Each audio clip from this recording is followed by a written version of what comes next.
Bro 3 BHK घेतला फुल cash मध्ये. बसल्या बसल्या 6 कोटींचं नुकसान. कसं ग? बघ 20 लाख कॅश देऊन जर तू बाकी 80 लाखांचं लोन घेतलं असतंस तर 7% इंटरेस्ट अनुसार पुढच्या 20 वर्षामध्ये तुला बँकेकडून 1.5 करोड मिळाले असते.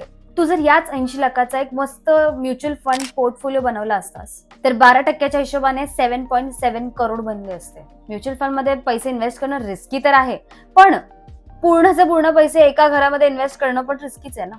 आणि म्युच्युअल फंड मध्ये रिस्क मॅनेज होऊ शकतात. आफ्टर ऑल 6 कोटींचा प्रश्न आहे. ओके, मला 2 प्रश्न आहेत.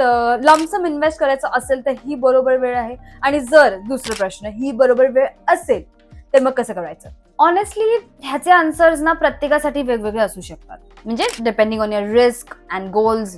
तुझ्यासाठी काय बरोबर आहे, काय योग्य आहे ते एक रजिस्टर्ड ऍडवायझरच सांगू शकतो. दॅट्स फाईन, पण एवढं तरी सांग की हा रजिस्टर्ड ऍडवायझर कुठे मिळेल मला? त्यामध्ये मी तुझी हेल्प करू शकते. जर तुम्ही मिनिमम 5 लाख लमसम किंवा 25,000ची SIP करू इच्छिता तर आमची टीम तुमचा पोर्टफोलिओ मॅनेज करू शकते. जर तुम्हाला हवं असेल की तुमचा पोर्टफोलिओ आम्ही मॅनेज करावा तर मी डिस्क्रिप्शन मध्ये एक लिंक टाकली आहे, त्याच्यामध्ये जाऊन अप्लाय करू शकता.